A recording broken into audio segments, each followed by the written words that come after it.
Messieurs les anciens présidents de la République et anciens chefs d'État, Messieurs les membres du Conseil national pour la sauvegarde de la patrie CNSP, Monsieur le Président de la Cour d'État, Mesdames et Messieurs les membres du gouvernement, Messieurs les ministres, chefs de délégation des pays de la Confédération AES, Messieurs les anciens présidents de l'Assemblée nationale et anciens premiers ministres, Monsieur le grand chancelier des ordres nationaux, Mesdames et Messieurs les chefs des missions diplomatiques et consulaires et représentants des organisations internationales. Monsieur le Président, Mesdames et Messieurs,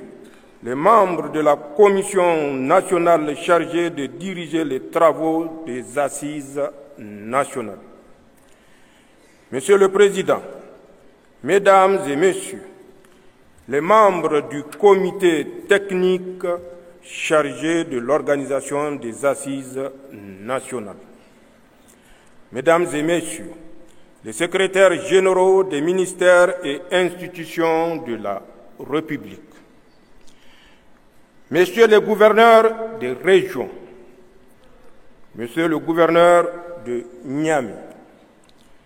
Monsieur l'administrateur délégué de la ville de Niamey,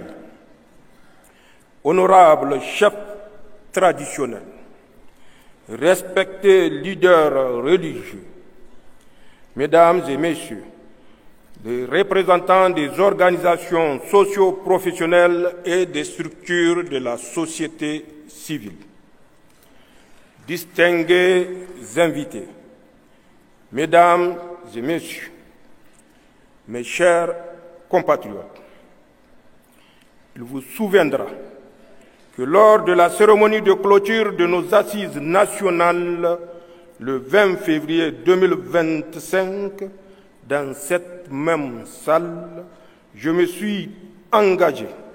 après avoir pris connaissance de quelques-unes des recommandations fortes formulées par les participants à cette importante rencontre, à jouer pleinement ma partition en posant en ce qui me concerne les actes nécessaires pour leur donner une traduction concrète. En cela, j'entends accomplir mon devoir avec la claire conscience des intérêts supérieurs bien compris du Niger. Mesdames et Messieurs, la présente cérémonie qui nous réunit aujourd'hui manifeste donc de cette volonté. Il s'agit en effet de procéder à la solennité que cela requiert à la signature du décret portant promulgation de notre charte de la refondation, couplée à la cérémonie de ma promotion au grade de général d'armée. Mesdames et Messieurs, mes chers compatriotes, s'agissant de la promotion au grade de général d'armée, permettez-moi de dire que je reçois cette distinction avec beaucoup d'humilité et de reconnaissance envers le Niger et son peuple. Car je mesure que cela implique en termes non seulement des responsabilités dans notre grande famille des forces de défense et de sécurité, mais également d'encouragement à persévérer dans l'accomplissement de ma mission au service du Niger avec le soutien de tous les Nigériens. Soyez-en tous remerciés et sachez que je tâcherai d'être à la hauteur de la confiance ainsi placée en moi. Nigériennes, Nigériens, mes chers compatriotes, s'agissant de la promulgation de notre charte de la refondation, nous mesurons tous l'importance de cet acte qui consacre l'aboutissement d'un long processus populaire et inclusif commencé de mon adresse à la nation du 19 août 2023. La charte que nous adoptons aujourd'hui s'inscrit quant à sa structuration dans l'approche classique des textes constitutionnels. Elle organise les pouvoirs publics et pose les principes et valeurs de la refondation de notre République. Mais c'est véritablement dans son contenu que la charte innove. En effet, elle consacre, entre autres, le principe d'un recours au référendum populaire pour permettre au peuple de s'exprimer sur tout projet d'installation de bases militaires étrangères dans notre pays ou encore des mesures inédites de protection de nos ressources naturelles pour que les Nigériens véritablement profitent de l'exploitation de leurs richesses. Enfin, elle fait place au patriotisme, à la citoyenneté et à la protection de l'intérêt général. Nous pensons ainsi avoir appris de notre expérience récente et décidé que plus jamais cela ne doit se reproduire dans notre pays. Nigériennes, Nigériens, mes chers compatriotes, comme vous l'avez bien compris, il s'agit véritablement d'un pacte politique et social qui prend en compte nos réalités et nos légitimes aspirations d'un nouveau départ pour un Niger souverain et résolument engagé sur le chemin de son développement. Mais la réalisation de cet objectif va nécessiter de chacun et tous un effort assidu au travail. Elle va aussi nécessiter une résilience à toute épreuve et d'importants sacrifices. Elle va enfin nécessiter que tous les Nigériens se retrouvent et regardent dans la même direction, celle de l'intérêt supérieur de la nation. Nigériennes, Nigériens, mes chers compatriotes, c'est ainsi que lors de la remise du rapport final de nos assises, le lundi 10 mars 2025, j'avais évoqué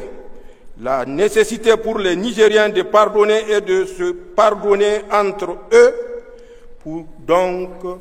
se débarrasser des boulets de la haine et de la rancœur qui tirent le pays vers le bas et lui empêchent de prendre son envol vers le progrès. C'est le lieu de réitérer cet appel, car je reste convaincu que c'est à cette condition que nous réussirons à libérer les énergies positives et le génie des Nigériens. Ma conviction repose par ailleurs sur le constat que notre pays, depuis sa décision historique de prendre son destin en main le 26 juillet 2023, est confronté à une adversité violente qui commande de mobiliser à l'unisson nos forces pour y faire face. Le drame de Fambita, et je voudrais ici